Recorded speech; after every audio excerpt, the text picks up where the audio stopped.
Hi, it's me again with Corel Tips and Tricks. Pretty neat little graphic. It could be changed up a lot, made better maybe, with a six-sided polygon and a triangle. So we're going to take a six-sided polygon and we're going to hit P to put it in the center of the page. We're going to go to, well, you know what, I'm going to Control D and make a duplicate and then move it in. The only way to truly get this in the center is now to rotate this at negative 90 degrees. And then turn it into a three-sided polygon, which is a triangle. But they're at least in the center now. Now we can take this one and go to Windows, and it doesn't really matter kind of the way I did it. I'm going to go to Dockers and Corners and round it off a half an inch. Now I'm going to take this one and round it off like 2 inches because it's a lot bigger.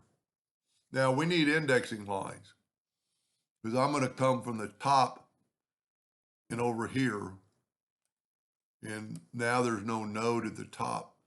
So I'm going to get my 3-point curve line and I'm going to go from that intersection and I'm going to go pretty far down this alley or whatever you want to call it. Then you can turn it into the shape tool and you want it to kind of conform to that shape. So just playing around with it almost be easier. Maybe do it with a 2-point line. You know, and it really doesn't matter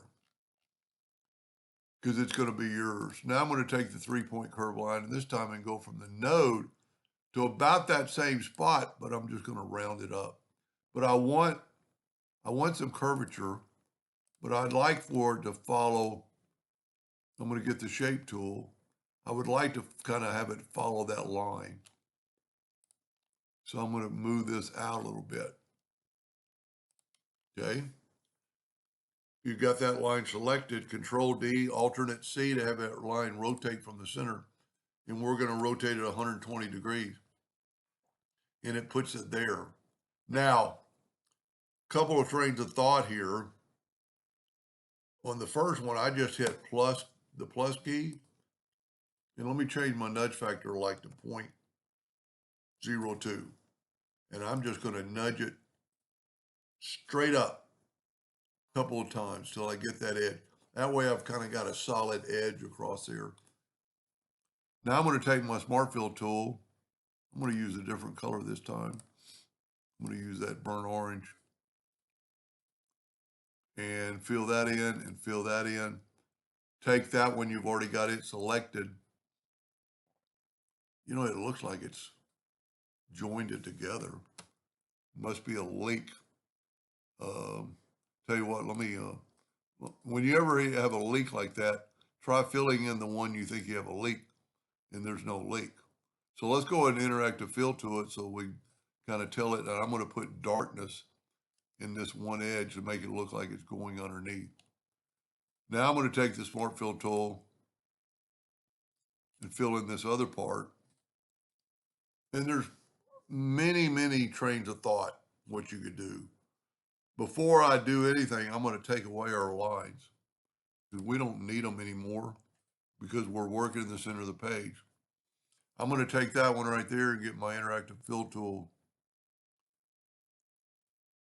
And I'm going to swipe across and I'm going to put dark here. Then I'm going to bring in another orange, a little closer. And then I'm going to bring in a white, like right there, and see how broad it is. So to get it thinner, I'm going to put orange on both sides of it and just make it a line. Now you could do a lot with this and kind of rotate it, you know, however you think it looks good. You could put a little dark up here. Let's just do that. Let's get back to the interactive fill tool.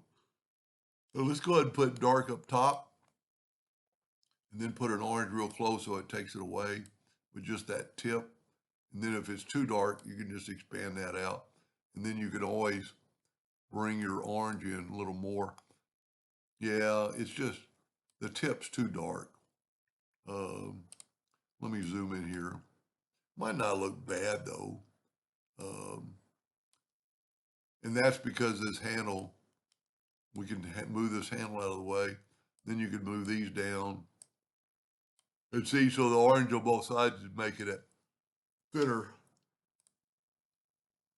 I'm going to call that good.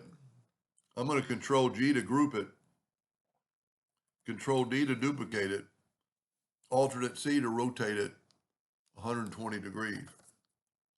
And if you remember, we put that line in there, so we've got some separation.